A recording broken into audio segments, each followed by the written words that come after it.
से हमें पता चलता है कि वो अपने पाँव को किस तरीके से उठाने के बाद ऑन सरफेस लैंड करता है, वो हमारे चलने की प्रक्रिया रहती है। उसमें मैंने आपको बताया कि अगर पहले एड़ी लग रही है, ये आपका पाँव है, पहले आपकी एड़ी लैंड की, फिर पंजा, ये आपका लिम्फेटिक है। अगर फिर एक बार ध्यान से देख लीजिए, जिन्होंने कल नहीं अटेंड कर पाए थे, जैसे पाँव ऊपर से आया, उसकी अगर पहले एड़ी लग रही है फिर पंजा लग रहा है, तो ये समझो लिम्फेटिक गेट है। और इसमें एंगल ऑफ फुट, जो एंगल ऑफ योर फुट, वो हमेशा it will more acute than sanguine, यानी कि ये संगवाइन से ज्यादा एक्यूट रहता है, राइट। तो इसमें क्या है कि जो एड़ी का पिछला हिस्सा, ठीक है, वो ज्यादा, जैसे मान लो ये एड़ी है आपकी, तो एड़ी का जो ये पिछला हिस्सा है ये ज्यादा उसका घिसाई के अंदर खाया जाएगा, राइट। उसके बाद सेकंड पॉइंट आता है हमारा अब कि हमने संगवाइन को देखना है। ये हमारा पाँव आया, और इसमें जो सबसे पहला पॉइंट क्या रहता है, फुट एंगल बिल्कुल लो एंगल रहता है।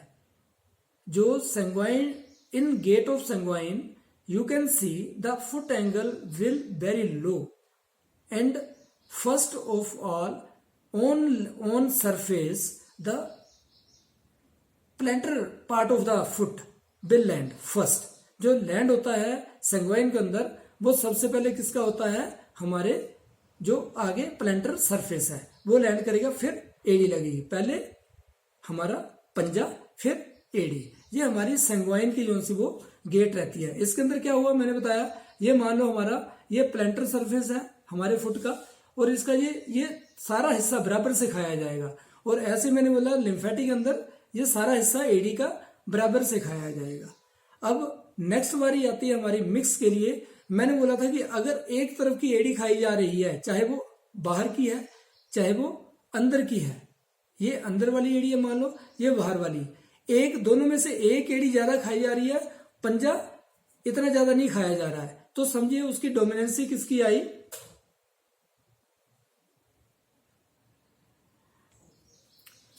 आपकी जो लिम्फेटिक की उसकी डोमिनेंसी आएगी। अगर ये आपका इस तरीके से संगवाइन का एक बाहर का या अंदर का हिस्सा अगर आपकी चप्पल या जूते का खाया जा रहा है, if your shoes particular get affect on the inner and outer side of the heel, it may proceed to the dominancy of lymphatic. यानी कि अगर एड़ी का एक हिस्सा, कोई भी हिस्सा खाया जा रहा है, तो उसकी डोमिनेंसी लिम्फेटिक की आ रही है। अगर वो चल रहा है पंजे की तरफ, तो उसकी डोमिनेंसी आ रही है संगवाइन की, राइट। तो ये मैंने आपको एक चाल के अनुसार बताया था। फिर उसके बाद मैंने आपको बताया था नंबर 2 पे हमारे फेशियल इंप्रेशन पे। फेशियल इंप्रेशन का जो पहला पॉइंट है वो आपका नोज है।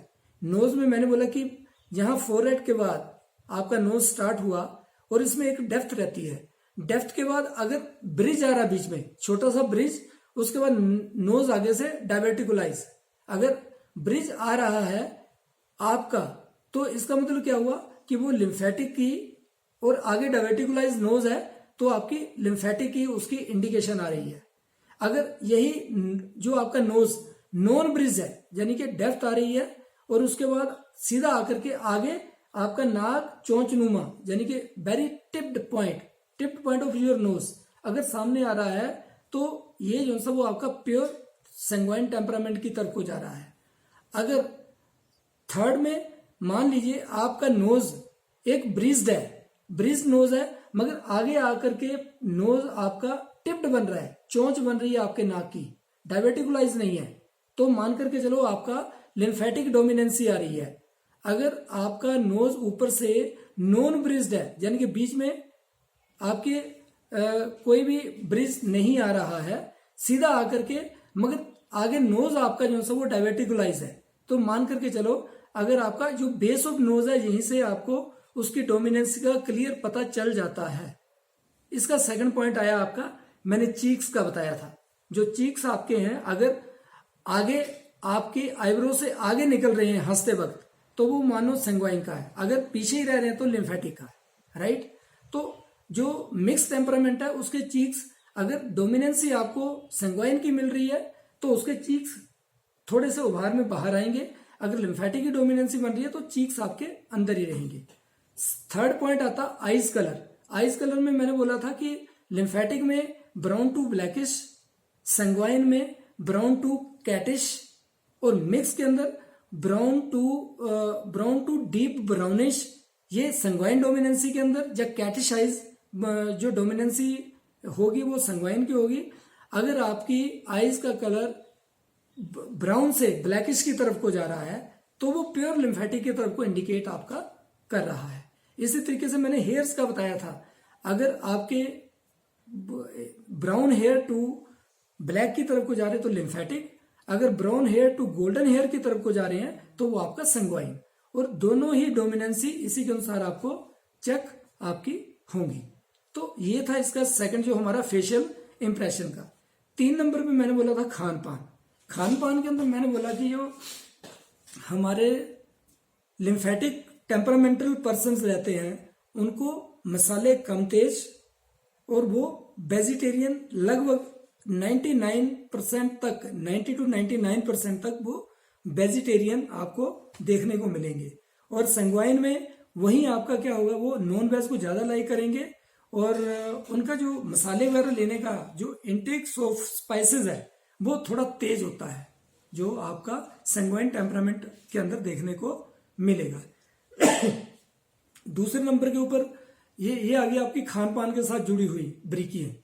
इसके साथ फिर आगे चौथा पॉइंट आ जाता है आपका खान पान के बाद कौन सा है हमारा, कि आम स्वभाव। स्वभाव में क्या है कि जो लिम्फेटिक है उसको थोड़े में गुस्सा नहीं आएगा।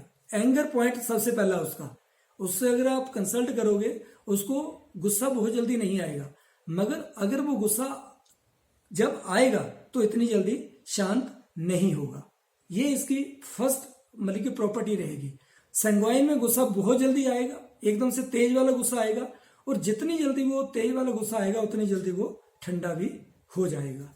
उसके बाद बारी आती है कि हमारे बोलने का ढंग क्या, किस तरीके से।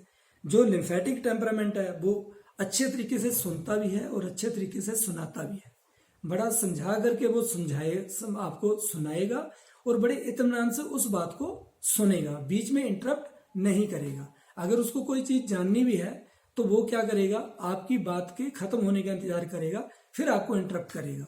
जबकि संग्वाइन जो सा वो एक्टिवेटेड होता है, वो क्या करेगा कि आपकी बात को सही तरीके से वो सुनने की इच्छा में नहीं रहता है। वो ज्यादातर वो लोग अपनी बात आपको सुनाने की चेष्टा करेंगे। वो गुड स्पीकर तो होता है, यहां तक देखने में आया, पर वो गुड लिसनर थोड़ा कम होता है। वो सुनना नहीं चाहता है, वो सुनाना ज्यादा चाहता है। इसी के साथ साथ मैंने आपको बताया था कि जो उसकी मेन अपीयरेंस होती है, जो सबसे बड़ा उसका गुण होता है लिम्फेटिक का, वो जिद्दीपन होता है। वो किसी चीज को ठान लेता है तो वो करके ही उसको दम लेता है। जबकि संग्वाइन का क्या है करैक्टर रहेगा, वो जितनी जल्दी किसी चीज के बारे में डिसाइड करेगा, कई बार उसको उतनी जल्दी ही वो गिव अप भी कर देता है। सो दोस्तों, ये थी हमारी टेम्परामेंटल स्टडी का मेन जो फिजिकल अपीयरेंस है। अब सेकंड पॉइंट इसके साथ में जुड़ जाता है कि कल पूछ रहे थे कि इसके कौन से ऑर्गन, वो हम जैसे आपको आज पल्स के साथ उसको टाई करेंगे, तो अब आपको कौन से टेम्परामेंट का कौन सा ऑर्गन किस तरीके से इंपैक्ट करता है वो भी आज आपको पता लगना शुरू हो जाएगा। तो मेरा जो पहला पॉइंट था, आपके brief revision of yesterday's lecture. So उस लेक्चर को मैंने आपको थोड़ा सा रिपीट करने की कोशिश की है। और मैं आपको एक बात बोलूंगा, जैसे आज शाम को आपके लेक्चर फिनिश होते हैं तो काइंडली आप सारे लोग अपना अपना जो शूज है उसका एक उल्टा करके, मतलब उसका एक क्लोज पिक्चर खींच करके मेरे को भेजिएगा। मैं आपको फर्स्ट अपीयरेंस आपकी गेट की बताऊंगा कि आपकी चाल में ये चीजें। अच्छा, कई बार क्या होता है कि एक एंगल से उसका पूरा नहीं, एक तो ऊपर से डायरेक्ट, जैसे मैं आपको अपना शूज बताता हूं कैसे कौन सा फोटो चाहिए होता है। सॉरी, मैं आपको शूज दिखा रहा हूं अपना ठीक है।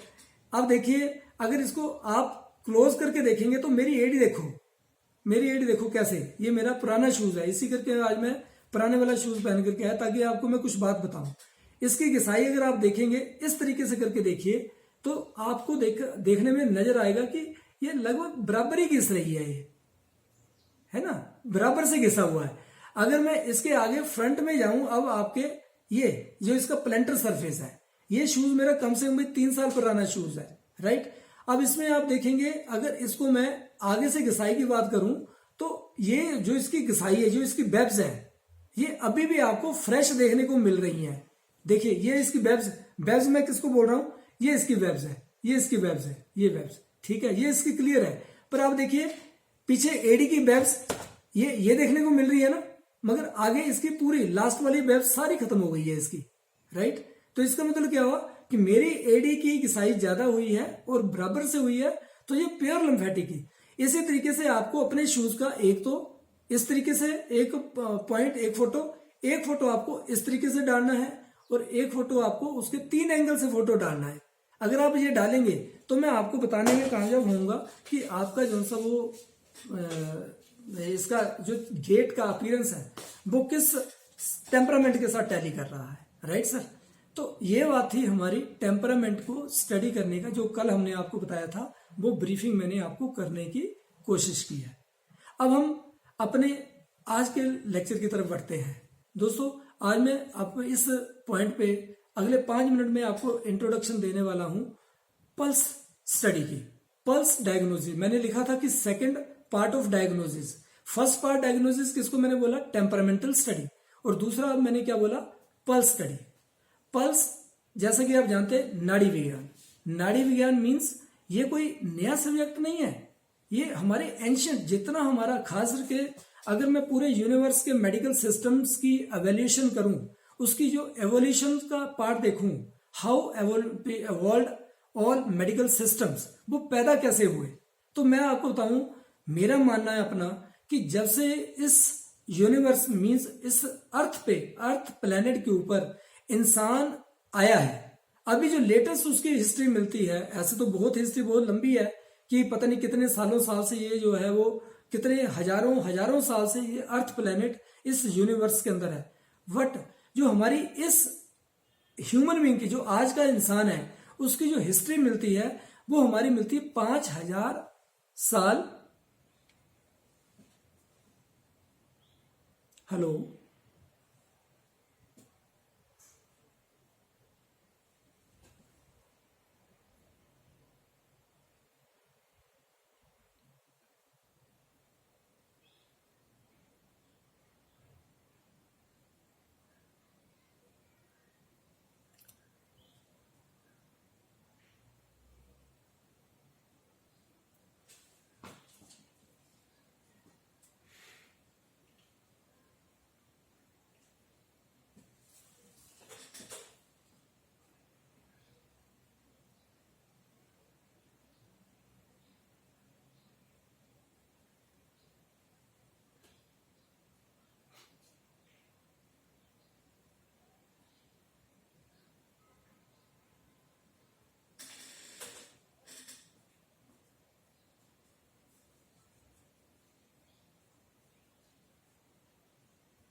हेलो सर, सबको आ रही है आवाज मेरी? Okay sir, sorry for interruption, कुछ प्रॉब्लम बीच में आ गई थी।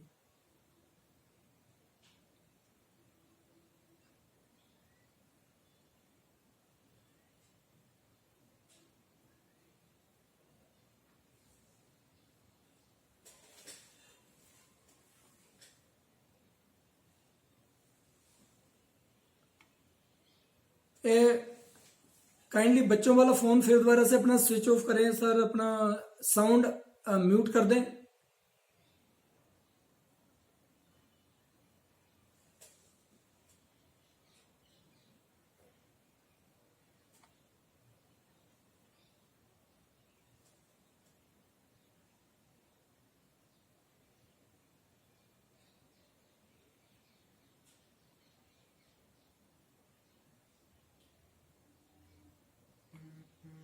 हाँ जी सर, करें स्टार्ट सर।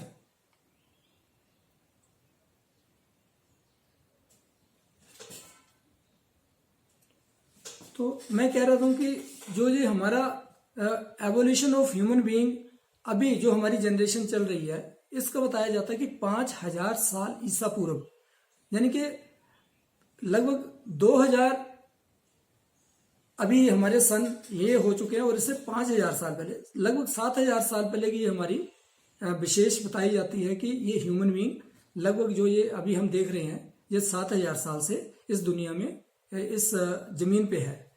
और उसमें सबसे पहले जो मेडिकल साइंस बताया जाता है, जिसको हम बोलते हैं आयुर्विज्ञान। आयुर्विज्ञान है, ये यजुर्विज्ञान, जो आयुर्विज्ञान है ये सबसे ओल्डेस्ट है। और जो ये सबसे ओल्डेस्ट है, इसका जो टेक्निक ऑफ डायग्नोज हुआ करता था, आपको मालूम है आयुर्विज्ञान किसको हम बोलते हैं? आयुर्वेदा को। आयुर्वेदा के अंदर से ही हमारा मानना है कि ये सारे के सारे जितने भी सिस्टम निकल करके बाहर आए हैं, उसका मेन बेस, मूल जो रूट है वो आयुर्वेदा ही है। आगे चल करके दो चीजों के ऊपर हमारी ये न्यू टू न्यू सिस्टम बनते रहे हैं, वो है basic principle. Basic principle of every medical subject is different from other system. जैसे एलोपैथी का, मॉडर्न सिस्टम का अपना एक बेसिक सिद्धांत है, आयुर्वेदा का अपना बेसिक सिद्धांत है, होम्योपैथी का, यूनानी का, अदर सिस्टम जितने भी इवॉल्व हुए हैं उन सबका अपना अपना बेसिक सिद्धांत है। जैसा कि इलेक्ट्रोपैथी में भी अपना एक बेसिक सिद्धांत है। मूल सिद्धांत इलेक्ट्रोपैथी का क्या है? विशेषण of blood and lymph, means blood and lymph both are basic principle. ये जो एक लाइन का हमारा बेसिक प्रिंसिपल है इलेक्ट्रोपैथी का। फिर दूसरा डिफरेंस आता है कि protocol used in manufacturing of medicine, यानी कि मेडिसिन को जो बनाने का प्रोटोकॉल रहता है वो हर मेडिसिन का, हर सिस्टम का अपना अलग ही होता है, तभी वो सिस्टम ऑफ मेडिसिन अलग कहलाते हैं। तो मैं अब बात करूंगा इलेक्ट्रोपैथी में जो बेसिक सिद्धांत है, हमारा मूलभूत सिद्धांत है, वो कौन सा है? रक्त व रस, या रस व रक्त, जिसको हम बोलते हैं ब्लड एंड लिम्फ। अब मैं ज्यादा डिटेल में नहीं जाऊंगा। आयुर्वेदा में एक एग्जांपल लूंगा। 3 विशेष उंगलियों के साथ हम पल्स को रीड करने का काम करते हैं। पहले नंबर पे हमारा जैसे कैसे क्या बोलते हैं, बात पित्त रक्त, ठीक है, हाँ, बात पित्त कफ, ये 3 चीजें होती है आयुर्वेदा के अंदर, राइट। इसका मतलब है कि वो जो देखते हैं, चेक करते हैं, वो 3 उंगलियों के साथ, एक इंडेक्स फिंगर के साथ, मिडिल फिंगर और जो रिंग फिंगर है, इन 3 उंगलियों के साथ वो आयुर्वेदा के अंदर अपना जांचने का काम करते हैं। जबकि इलेक्ट्रो होम्योपैथी के अंदर हमारा बेसिक प्रिंसिपल बोलता है ब्लड एंड लिम्फ। हम केवल 2 उंगलियों को की सहायता लेकर के ही हम अपने इस नाड़ी विज्ञान को अकॉर्डिंग टू इलेक्ट्रोपैथी चेक करेंगे, राइट। तो इसका मतलब ये हो गया कि हमने जो इन दोनों उंगलियों को ही फोकस करना है, एक इंडेक्स फिंगर और दूसरी हमारी middle finger, right. Index finger mean जो अंगूठे के साथ की वो इंडेक्स फिंगर है, और मिडिल फिंगर, इन दोनों उंगलियों के ऊपर ही हम जो सा वो इसको जो सा स्टडी करने का काम करेंगे। इसमें जो इंडेक्स फिंगर है, इससे हम ब्लड को इंडिकेट करती है ये, यानी कि ब्लड के जितना हमारा सेंगुइन टेम्परामेंट का रहेगा, उस सेगमेंट को हम इस उंगली के द्वारा चेक करेंगे। और 2 नंबर के ऊपर हम चेक करेंगे मिडिल फिंगर में, इसको हम करेंगे लिम्फ, इससे हम चेक करेंगे लिम्फ, ठीक है। सो ये इंट्रोडक्शन है कि ये जो हमारा pulse diagnosis according to electropathy है, ये अब हमें सपोर्ट करने वाला है, हमारे टेम्परामेंट के साथ मिल करके हमें एक फाइनल डायग्नोज की तरफ लेकर के जाएगा। क्योंकि वहां हम अंगों की स्टडी कर रहे हैं कि इसके अंग, अगर ये लिम्फेटिक का है, मतलब कि लिम्फ बनाने वाला है, ये लिम्फ को यूटिलाइज करने वाला है, और ये लिम्फ को प्यूरिफाई एंड एक्सक्रीट करने वाला है, उन अंगों का ब्यौरा अब हमें इन उंगलियों के द्वारा ब्लड की इंडेक्स फिंगर से पता लगेगा, और जो इसका चलेगा हमारा पता मिडिल फिंगर का, इससे हमें करेंगे लिम्फ का पता, राइट सर। तो ये था मेरा एक introductory part of pulse diagnosis में हम केवल 2 उंगलियों का ही इस्तेमाल करने वाले हैं। सो दोस्तों, अभी क्योंकि टाइम बीच बीच में हमारा थोड़ा ज्यादा इन्वॉल्व हुआ, अभी मैं 10 मिनट दूंगा आपको अभी 2:40 हो रहे हैं मेरे अनुसार, हम 2:50 पे अगली क्लास शुरू करेंगे। ये 10 मिनट आपको क्वेश्चन मार्क करने के लिए है, आपके Q&Q के लिए है। आप जो भी क्वेश्चन करना चाहते हैं प्लीज आप इसको जो सा वो आप क्वेश्चन कर सकते हैं। Thank you very much.